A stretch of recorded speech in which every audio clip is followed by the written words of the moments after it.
Hello and welcome back to Mastering Customer Centricity Secrets, so to speak, with me, Dr. Mary Ritz, in collaboration with the University of South Florida.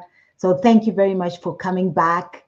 Looking forward to another great session of learning and developing together, building our blocks around customer centricity. So we can go ahead and just start sharing the slides. All right. Okay. So our first session, we started off, I don't know whether you were here for the first one, but this is now our second session. But the good thing is that I'm going to start off by recapping what we talked about in the first session before we dive into what exactly is on today's agenda. So again, we're really understanding what is customer centricity, how is it different from customer service, how is it different from customer experience.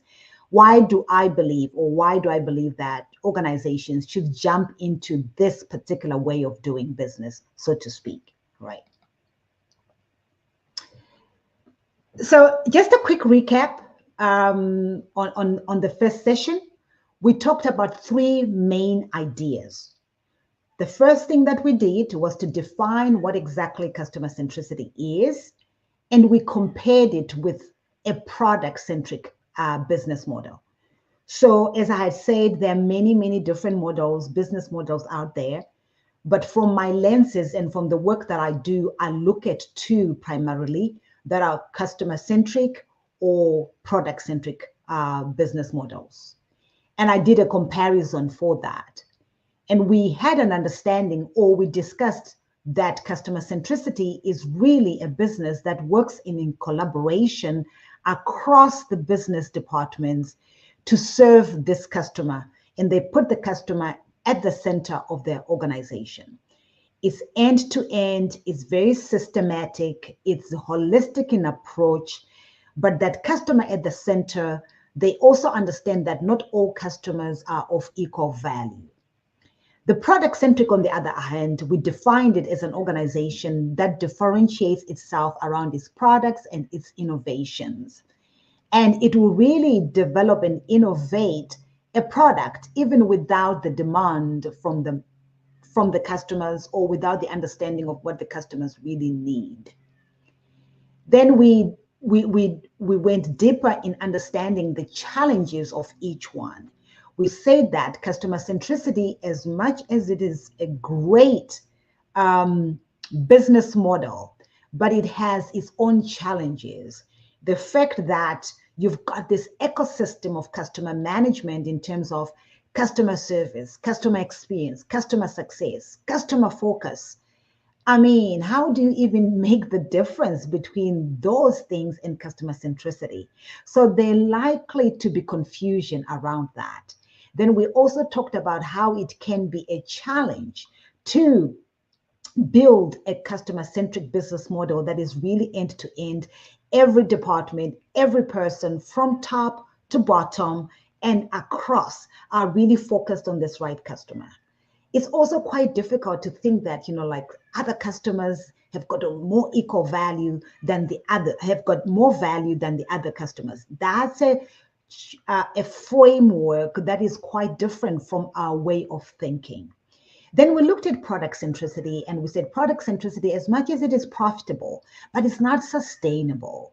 You can be profitable, yes, but to a certain extent, because product-centric organizations only differentiate on innovation and products, so to speak. And we gave an example of BlackBerry. We said BlackBerry was one of the smartest technologies or phones that were ever invented, but right now they've been taken over by Apple, by Samsung, and all the other likes, right? So it's not sustainable. When you look at customer centricity, it's more sustainable, it's long-term, it looks at everybody around the business value chain, so to speak. That was the definition of customer centricity. We spent a lot of time on that. And then we moved on to customer centricity perspectives. We understood that there are about 13 customer centricity perspectives that make these organizations customer centric, that make them different. They've got different beliefs, they've got different perspectives, they've got a different attitudes on how they approach business, so to speak. And I gave you 5 of them. Number one, that I've already alluded to, not all customers are of equal value. These customers obsess about the 20% of their customers that are the most valuable. And it doesn't mean that they neglect the 80%. They also work hard to convert the 80% to add to the 20%. This 20% are the customers that become their core creators, their strategic partners, so to speak. They gain more insights with them. They're really aligned with these customers, this 20%, and they influence their business and they help drive their business model. We talked about systems thinking and we talked about how it is end to end. And the other thing that we highlighted was the fact that it is really triple bottom line driven. What do we mean by that? Customer-centric organizations are not profit-driven only. Yes, they want to maximize profits, but yes, they also want to look after the planet. They also want to make sure that they look after their people. So there are 3 P's in customer centricity. They care about the community, they care about the planet, they care about their employees, and they treat them just as equally as important as the customer. And then we moved on to customer centricity strategies. Right. We talked about cultivating a culture of customer first. All right. What is it that we need to do so that we can start to implement, to embed this philosophy, this culture, this strategy of customer centricity? We say we start off by actually designing and identifying who we want to be. How do we put the customer first? And then I talked about the mission, the vision, and then how it cascades, how that thinking cascades down to the bottom of the organization and across the organization. We also talked about understanding customer needs, all right?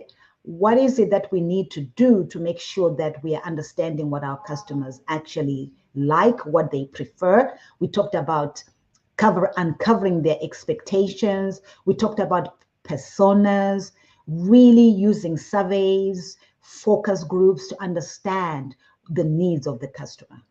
And lastly, we talked about establishing the relationships, respect, customer service, understanding what they want, understanding them at an emotional level, engaging with them, understanding their journey, understanding the desired outcomes. This was a recap, or this is rather a recap of session 1. So we talked about what customer centricity is and what it is not. We talked about the 5 customer centricity perspectives out of the 13, and then we talked about some of the customer centricity strategies. That was session 1. Now, what is session 2 all about? Where do we start now that we've got that understanding? So I thought, you know what, let's unpack one area of building customer centricity strategies.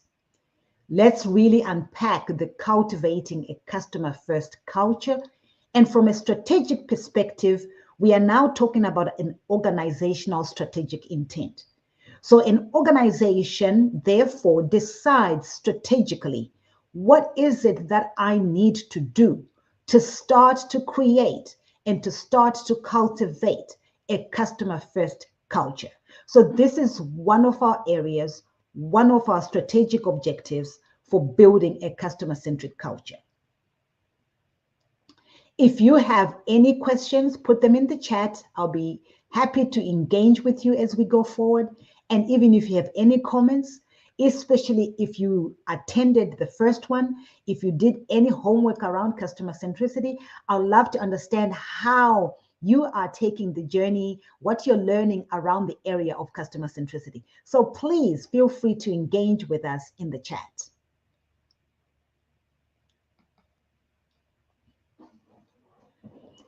Again, the reason why I truly believe that customer centricity is the next frontier, is the next differentiator, is the next competitive advantage.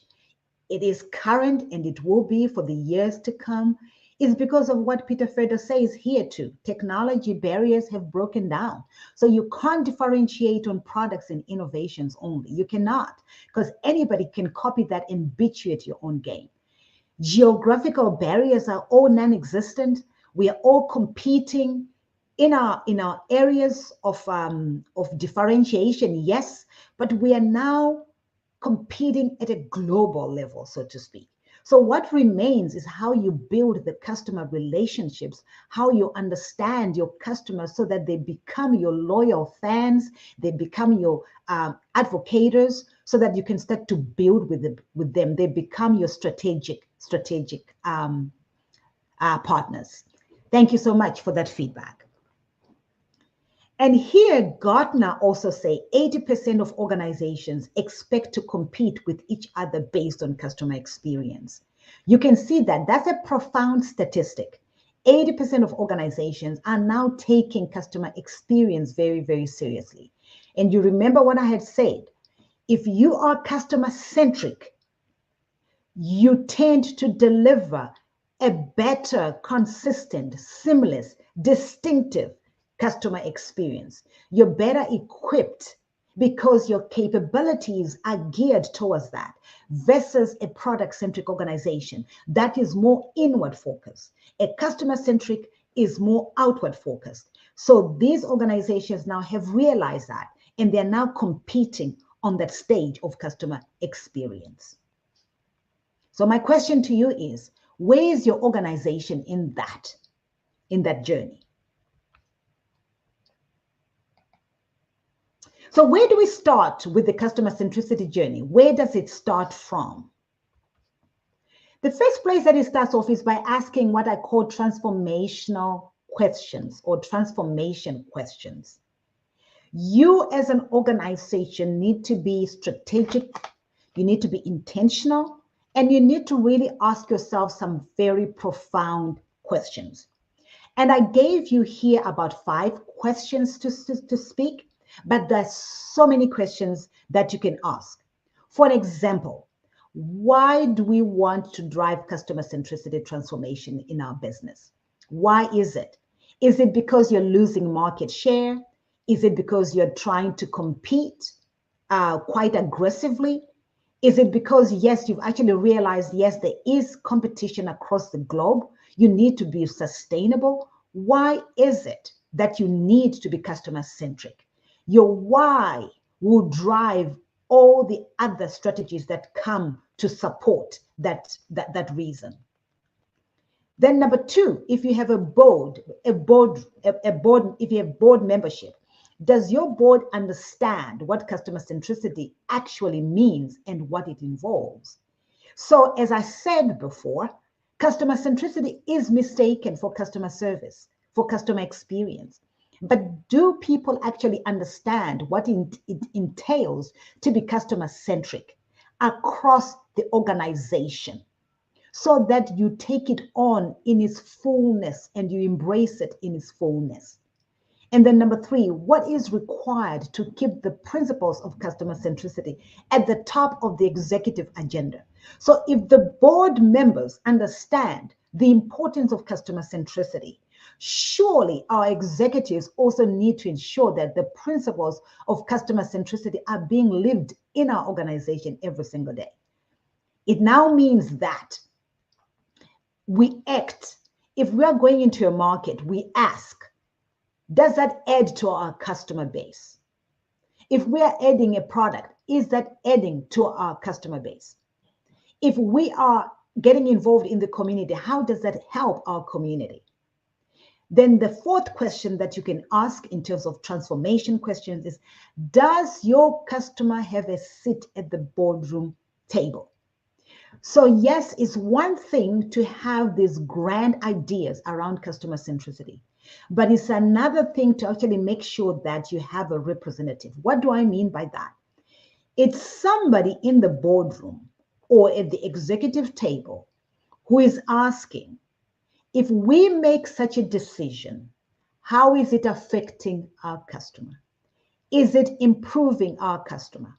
And that person has to be given the importance, the authority to challenge and to move the needle towards customer centricity. And then lastly, we want to ask, where then do we start with the customer transformation? You would ask yourselves that. A lot of people want to start in different ways of implementing the customer centricity. If you've got all this insight, now that you want to start, where then do we begin doing it? Do we begin to implement it? And this is what we are addressing for the rest of this session, so to speak. So these are my ideas, but let me know in your organization how else you can start to implement customer centricity or what you have learned in your own research. Here are my suggestions.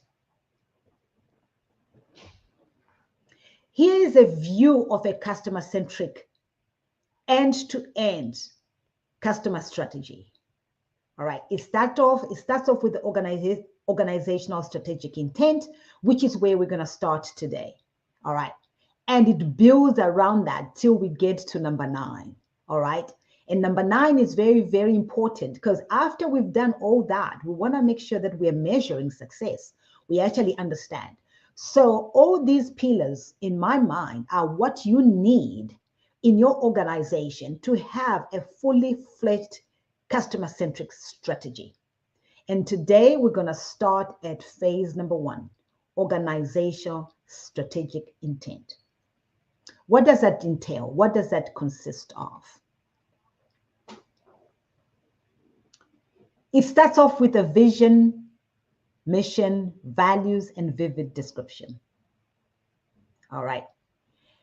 If we want to be strategic around customer centricity, we need to be able to be identified as an organization that's already customer centric. So we look at our vision, we look at our mission, we look at our values and our vivid description.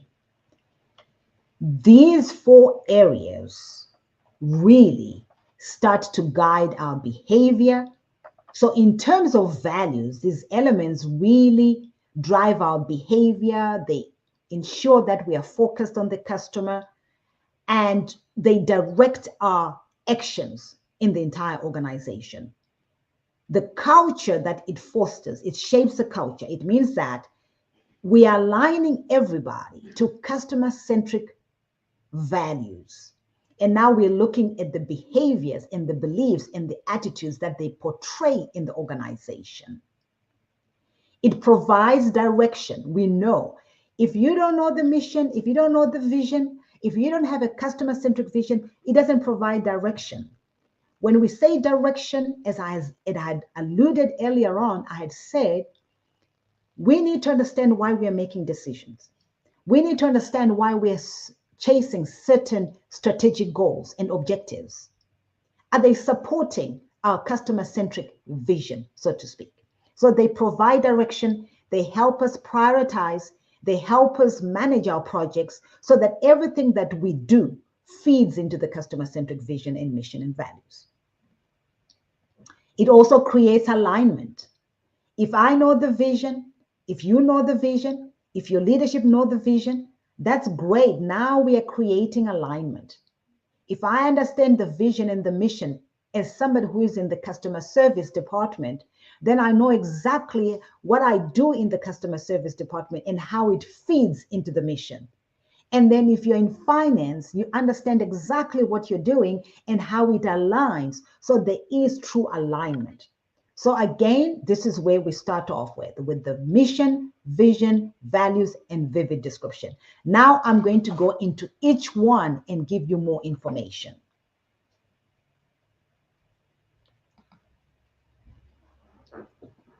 Now let's talk about a customer-centric mission. Why is this important? Again, provides clear and consistent messaging for both employees and customers about the dedication of the organization towards prioritizing the customer. That's why this is important. This becomes our DNA. This becomes our focus. There is that clarity if we say our mission is customer-centric.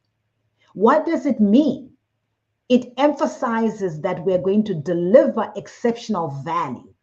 Again, remember, exceptional value not only for the customer, but for the organization as well, and for all the other stakeholders. all the other stakeholders around the value chain, including the planet or the community or the society that you're doing business with in, okay? It creates a long-term focus relationship. We want to make sure that when we acquire our customers, we keep them for the long term. We all know it. It's cheaper to keep the current customers than to acquire new ones. So we become obsessed by nurturing our customer relationships. And obviously, we want to exceed our customer expectations. We want to continue to surprise them. If we have this understanding, it means somebody in the call center would deliver excellent customer service, all right? It means that somebody who is in marketing is going to message or communicate with our target audience in a way that aligns with the customer. What's an example, a typical example? Please, if you can think of a typical example of a customer centricity mission from one organization that maybe you're studying or researching, please put it in the chat. Otherwise, I have an example here. To empower our customers by providing innovative, reliable, and personalized solutions that exceed their expectation and enhance their lives. We are dedicated to creating lasting relationships built on trust and exceptional service. Brilliantly articulated. My question to you is, as brilliant as this sounds, we don't just want to make this something that we say on our website or we have it in our offices, you know, like just plugged in. We actually want to live this. Customer centricity organizations become masters in taking this and living it and making it practical. So that's the customer centric mission. Now let's look at the vision. All right, like any other vision, it inspires, it motivates the organization to strive for excellence. It's ambitious, it's big, but it's also attainable. And again, it provides direction and it rallies around helping the customer, the work that we do. We want to achieve these goals to really meet our customers' outcomes, so to speak. All right. So our vision is aspirational. It motivates, it inspires, it gives us pride as an organization, and we believe in it, and we believe we can attain it. It can be daunting or scary, but it drives us. It gives us a purpose, right? Okay. And then what it means is we become the trusted partner. All right. So think about it. Of the brands that you are engaged with, you know, like your phone service provider, is that your partner? Do you trust them? All right. Do you recognize, that you are the leader in customer centricity, in customer experience? Do they realize that? Okay. All right. And I've got a question here. Do you believe the principles you're explaining can be applied to customer service in the tourism and hospitality industry? Perfect. Yes, they can be. All right. So these principles that I am talking to, they will apply in any industry, but obviously all industries are different. What your people in your industry may be looking for in your industry could be different. The nuances would differ, but the principles will be the same. Okay. Like for an example, everybody wants speed, everybody wants convenience, everybody wants to be respected. All right. So you can deliver that, but how you do it in a hospital, in a tourism and hospitality industry could be very different from how you do it from a cell phone company, for a cell phone company. But the principles are the same. Great question, and thank you very much for asking. Therefore, an example of a vision is, as I said, to become the most trusted and admired partner for our customers, recognized globally for delivering unparalleled customer experiences that consistently exceed expectations. I'm not going to read the rest because you can read for yourselves. I'd like for you to put in the chat, please. Who do you trust the most of the service providers you engage with? Who do you trust? Come on now. That you swear by them, that you talk about them, that you can go to social media and say, hey, you even refer your cousins and your friends to say, this is a trusted service provider.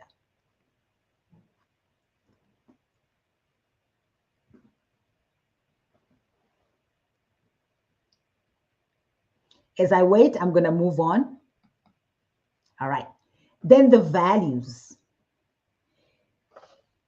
I do an exercise around all this work, but I love it when I do the customer-centric values with a team, because this is where they become very, very creative. They realize their values, and then we teach them on how to unpack those values, right? So how will you develop a customer-centric culture is really embedded in the values and how you demonstrate those values. It takes a paradigm shift. As I was explaining earlier on, customer centricity has got its own perspective. It flips the business upside down. It's really an entire paradigm shift. So how you cultivate this culture of non-traditional way of doing is going to be maybe resisted in the organization, but it takes understanding the values. So our values start to shape the culture of the organization and influence how employees interact with customers and even with each other. So when we say we want to have a culture of respect, we're talking about a culture of respect within the organization, amongst team members, leaders and team members, leaders with leaders, right? But also at the same time, your customers. Your customers, yes, who are external, but also your other stakeholders, your suppliers, right? And the people that you're doing business with outside your organization. That remains true. The other thing that I also want to emphasize here, as an addition, right, is that in a customer-centric organization, you are so intentional about doing business with other organizations that actually share your same values. That makes alignment easier. All right. So by you embedding this customer-centric cultures, companies actually ensure that your mission, your vision all align together and it begins to make sense. So what do they mean? Customer-centric values can differ from one organization to the next. Things like we always want to strive to listen to our customers and give them feedback, timely feedback. We want to continuously improve. That's why you're getting that feedback, acting on the feedback, and giving them the results of the feedback, right? And you want to act honestly and transparently with them. So you're not hiding things in your agreements with your customers, right? Or you're not keeping them hostage to an agreement, which could easily be a one-pager, and you are giving them 5-6 pages just to frustrate them from reading. So you're very, very transparent. If you're an organization and a brand that is struggling, that is having internal issues, you don't hide them. You tell them we're having these problems, but we are fixing them. So you really become what you say you are in your values. So I give you an example over here for values.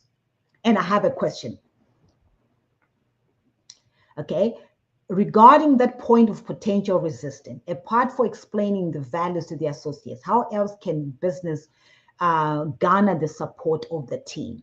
Great job. All right. This is a question that we could spend a couple of hours on. All right. So the first thing that I would like to just do as well is, before you even bring people to your team, that acquiring that you do, the hiring that you do everything in your power to hire people that align with your values. Do everything in your power that, to people that are adaptable, that want change, that believe in your values, right? Okay. In terms of now that you've got these people, and then how do you rally them around? The first thing that we do is that we give them context. Why are we doing this? What is the benefit of doing it, right? If we remain product centric, if we remain thinking in this way. We are going to lose business. We are going to affect this. Give them a business case. Give them why. Explain that. And then show them the path, right, in terms of what we can do, what the winnings are. And as you begin to win and shape things, and things are beginning to shape up, stop and celebrate and say, how can you be a part of this? How have you been a part of it? And celebrate them for changing, for being a part of it, and celebrate them as much as you can, right? The other thing that you can also do as a leader is to continue demonstrating how to be customer centric. So you lead by example, you guide by example, you treat them with professionalism, you treat them with kindness, all the values of customer centricity. You still treat them as such, so that you lead by example. There's nothing better than leading by example. Great question.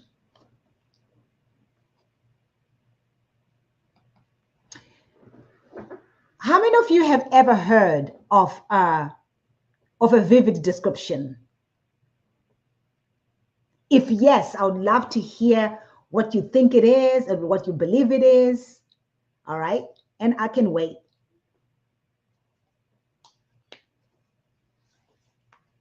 Wonderful. I love the way that you've just highlighted for me there. I love it. Hire right, explain the why, celebrate the wins. Leaders practice what they expect. Treat them right. Great job. Great job. Thank you so much. All right. Vivid description. In my layman term of vivid description, is the desired future, is the desired environment that you want to see in 2, in 3 years after you have implemented customer centricity. All right. So for an example, I'll give you an example of my life now. When I bought my house with my husband, I say to him, I want our home to be a home of rest, of peace, of joy when people walk in here. That when they walk in here and they're visiting us, they don't feel disturbed. It's a resting place for them. It's a peaceful place for them. And I want to create that space. This was 3 years ago. And this year, all the guests that have visited with us, that have stayed with us, have said that this is such a peaceful place, a joyful place, a place where we can come and rest. We're going to come back again. All right. What did it mean? It meant my husband and I put the right furniture for that. We put the right atmosphere for that. When we entertain, when we cook, when we do everything, it's around that. That's just in my personal life. Take it to business. So Henry Ford was excellent when he invented the car, and not even fully fledged. When the idea gripped his mind, he said these words, and I'll read them to you so that you can catch it. I will build a motor car for the great multitude. It will be so low in price that no man making a good salary will be unable to own one and enjoy with his family the blessing of hours of pleasure in a God's great open space. When I'm through, everybody will be able to afford one, and everyone will have one. The horse will have disappeared from our highways. The automobile will be taken for granted. And we will give a large number of men employment at good wages. Look at what has happened today. Look at what has happened to Ford. But just look at what has happened to the industry itself. This was before he made the automobile. So, in a customer-centric organization, even to answer the question that was, when we start to talk about what the future can be, we start to bring excitement around it. What could it look like? And people start to catch on. All right. So a customer-centric vivid description is very abstract, and it can be too ambitious sometimes, right? But we want to make it concrete and relatable. We want it to be believable. So in your mind, you can say, hey, call center people, can you imagine? Or the organization, can you imagine when we walk in here, when we become customer centric after 3-5 years, we walk in here with the finest technology that helps us provide efficient technology. We are now using AI, but not removing the human touch. We have the best employers that are customer focused. We have the best leaders that support the customer centricity vision, and they put resource in it and they show commitment. That could be yours, right? So that's important because then people start to rally around that. They can see the future. They want, ladies and gentlemen, when people come to us as leaders of organizations, they really believe in what we are doing, but they also want to see what tomorrow can be. They want us to lead them to that promise, okay? That gives them a sense of pride and commitment. Then what does it mean? A vivid description for customer centricity might include specific scenarios, such as customers consistently choosing the company, competitors actually falling away, right? Employees feeling proud, all right, and committed, all right, going above and beyond what they can do for a customer without feeling like they owe the company owes them anything. They become your strategic partners and they are proud to work with you and to partner with you. Examples of that. Look at this example. I'm not going to read it because I've just read Henry Ford's one, but look at this particular one. It's quite exciting, and I'm going to give you a minute just to read that.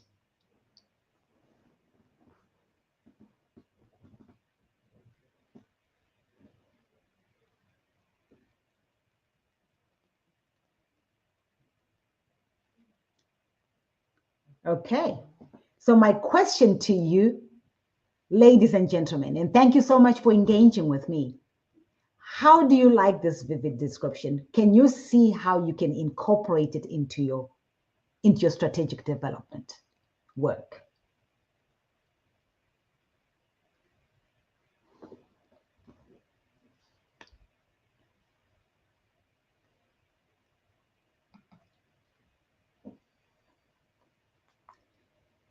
Now we've outlined what these pillars look like, the pillars of our identity, the pillars of our customer centricity vision. We're really becoming intentional about it. We're becoming strategic about it.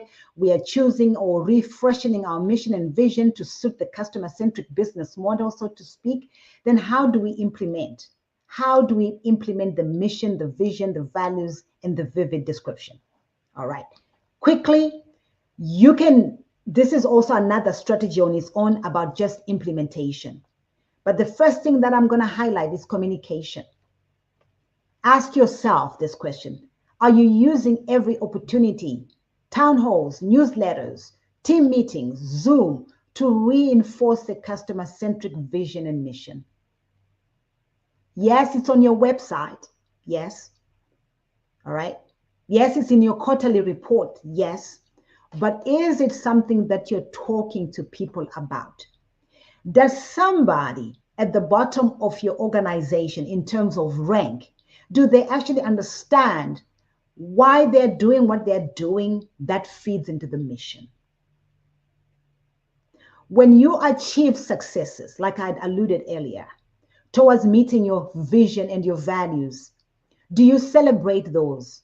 When you see somebody living the vivid description, going way and above that, do you communicate that? Do you catch people doing what I call doing the right thing and celebrate them? Then number 2, integration into daily work. How can we align our KPIs and performance metrics with our customer-centric values? So I also know that in a product-centric organization, organizations sometimes tend to measure revenue only or sales that have been brought in only. But how about the values? This salesperson, this business developer, this marketing person, this financial analyst, are you also aligning their KPIs their performance indicators. Are you aligning them with their performance, so to speak, or with customer-centric measurements? How do they satisfy their internal customers? How are they servicing those people? All right.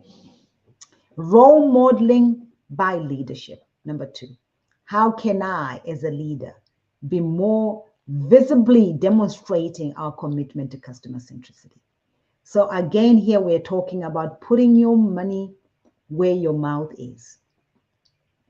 Are you actually putting the resources into customer centricity initiatives? Or have you refrained to think that the customer is actually not an expense, but an asset? Because a lot of people believe that all these customer centricity programs or sending people for training is all a cost. It's not, it's an investment. So you as the leader needs to show that commitment.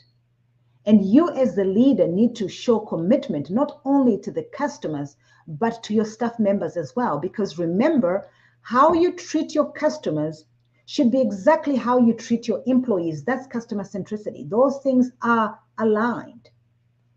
Training and development.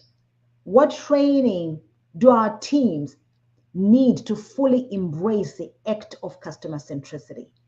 Are they gaining enough resources? Are they gaining mentoring and coaching? All right. Are they going to schools to advance and to dig deeper into customer insights? What are they doing? How are you supporting that so that it becomes a part of your organization? It becomes a part of your culture. That's exactly how you start to cultivate a customer first culture. Everything becomes intentional.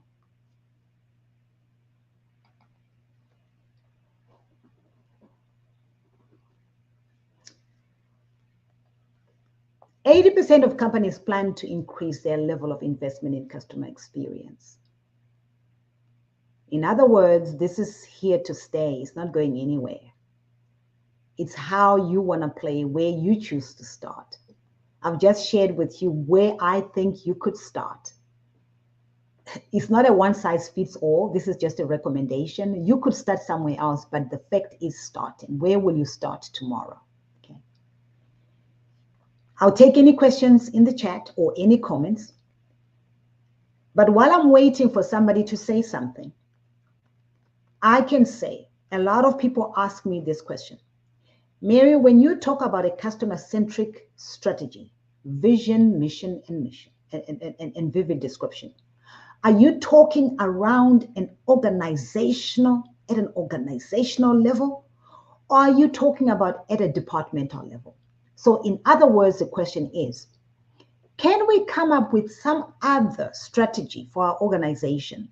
And then maybe our customer experience department or our marketing department then takes this work that you've just talked about and design their own strategy. It's a good question and a very, very valid one. And I'll answer it in 2 ways. If you are thinking of becoming truly, truly customer-centric from A to Z, holistically, I would recommend that you lead with customer-centric vision for your organization, mission for your organization. So you communicate that at an organizational level, and then it cascades. That's the best way to achieve it. Then your company is known as a customer-centric organization. And everything that you do is looked at those lenses. To me, that's the best way to do it. The other way to do it, like I have done for other organizations, they already have their strategic intent. They speak the same things, but they haven't really crystallized this customer centricity message. Then they have a customer centric department or customer experience department or marketing that can come up with a departmental strategy that can encompass this. I like that. Yes, it's one way of starting, But it would be very hard for one department to influence the rest of the organization. Because at that point, each department has got its own strategy for the next 3 years, for the next 1 year. So what makes this department start to influence everybody else? So I truly believe that it should be done at an organizational level. It will be easier to cascade.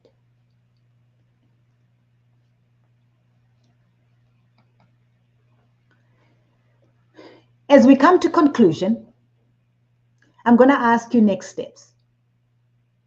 Just to think about before we meet again next month, which will be on the 27th of September. Does our mission statement reflect a deep commitment to serving our customers? How can we refine it? Does our vision also communicate our commitment to customer centricity? Can it be actionable for our teams? Our values, do we only have them? Have we done the exercise to unpack the values, to say, okay, we have this value. If we say integrity, but what is the behavior behind integrity? What is the attitude behind integrity? If we say we are reliable, what does reliability mean? Okay. If we say we are quick to service, what does quickness mean? So you have to define those so that your team members will know how to behave. Then are all these components really aligned? And do they make sure that we are unified? Are we really unified? Why is finance acting in this way? Why are their strategic goals so different and veering off from our mission? Can our teams clearly envision what customer centricity looks like in the next 5 years? What is the vivid picture that we are building around here? What is our sustainability, so to speak? All right. This is a great question. In cultures where customer centricity may intertwine with cultural norms and where cultural differences play a significant role, how can we create the best win-win approach? I love that. I love that. Great, great. So what drives us in a place like that is actually understanding the customer, the market that we are playing in. That customer then drives our culture, drives our norms. It determines. So for an example, if I'm a brand and I am working right now in a diverse space at work, right? Our North Pole should be, what is the customer saying? If the customer's expectations are a certain way, that's what we deliver. So our differences, we put aside, our cultural norms, we put aside, we look at the customer's expectations. That's one way of looking at it. The next part of looking at it is, yes, you have identified your customers, but even your customers are diverse themselves. They have cultural norms that are different. That's where personalization comes in. So yes, we have defined what we do as an organization, what we do, our values and everything else. And yes, we do listen to our customers. And from these customers, we've got these common themes that are coming. We capture those and we deliver to those common themes. The differentiators is what then we use to personalize experiences. So we personalize our experiences to meet the customer at the point of need. I'll give you a typical example, and I'm going to use for generational differences. Mature generations would prefer calling the call center, would prefer going to meet somebody at the store or at the location to have a one-on-one meeting. Have that ready for them because they are immature. That's what they're used to. That's what they like. But then maybe the younger generation would rather engage with you and use a certain language with you on the phone, using text message, using WhatsApp, using social media. You conform to that as well. So you become flexible. but you still have your North Pole. You still have your substantial standards that you say, this is our base. This is what we do.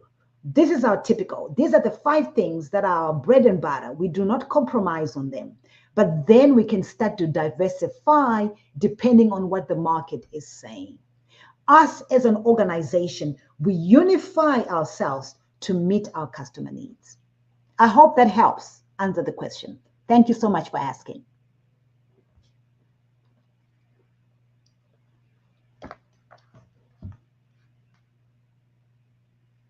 All right. And again, if there are other topics around customer centricity that you'd like us to dive into, please let me know. Then we can start to tailor make these discussions as well to suit exactly what you need. Right now, because we are starting up, I'm just coming up with ideas and I'm really just following the customer centricity strategy and I'm just giving you high levels of those. But we can veer off and bring other people as well to start talking to us. So we're going to make this quite exciting. We are testing this. It's a pilot. As many people as start to engage, the more we get motivated as well to do things differently. So please talk to us, talk to Dr. Luana, who is kind enough from USF to send these invitations on our behalf. So please communicate with her. We want to hear how you're feeling about it, what you want us to do more of, what you want us to do less of. Just talk to us. We are here to serve you. We want to practice our own customer centricity. All right. Keep us honest on that. Again, if you want to get hold of me, I am always willing for conversations. Okay. Here are my phone, my contact details, my phone number, my email address. You can find me, Mary, PhD, on LinkedIn. I'll be happy to connect with you. Thank you again, and I'll see you next time on the 27th of September at the same time. Thank you.